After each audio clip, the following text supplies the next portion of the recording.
Issued, and the Azimio La Umoja coalition has called to an end to bipartisan talks just hours after the Kenya Kwanza coalition announced resumption of the talks.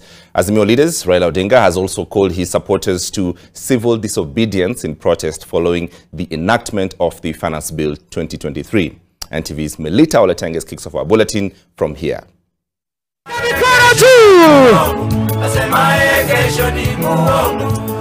Raila Odinga returned to the country after being away for a week in Gdansk, Poland, attending an opposition leaders conference.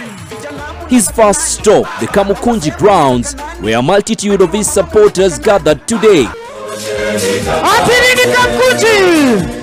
awaiting directions from Odinga on the coalition's next step after President William Ruto signed the controversial Finance Bill 2023 into law. While pundits interpreted that Odinga had run out of options, he has opened another chapter of civil disobedience to mount pressure on the government to repeal the act. Let us deny Ruto the fuel tax by limiting consumption of petrol and diesel.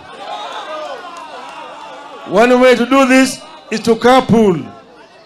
Let us arrange to make regular journeys in a single vehicle whenever possible. Give each other a ride.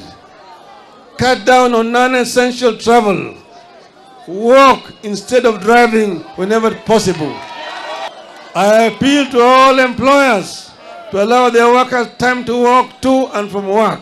Raila Odinga has gone ahead to call on employers to ignore the deductions dictated under the new law in a bid to cushion Kenyans, also calling on content creators and musicians to join Azimio's fight on online spaces.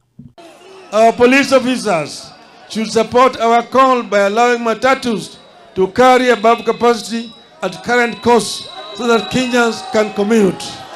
We have a colonial exploitative regime which we must oppose. Na kwa hivyo sote tukubaliane ya kwamba Ruto must go. The Kenya Kwanza Alliance had earlier announced the resumption of bipartisan talks, giving priority to the reconstitution of the IEBC panel. It's urgent, it's important to every Kenyan, and we must move on.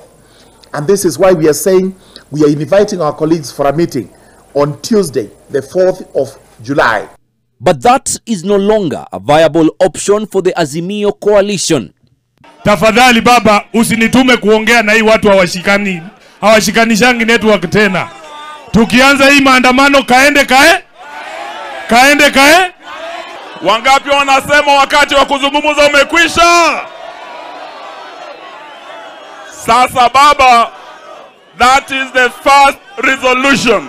To add on the civil disobedience measures, Odinga has announced that nationwide protests shall return to compel the government to repeal the Finance Act, with another rally set for 7th July to precede the demos.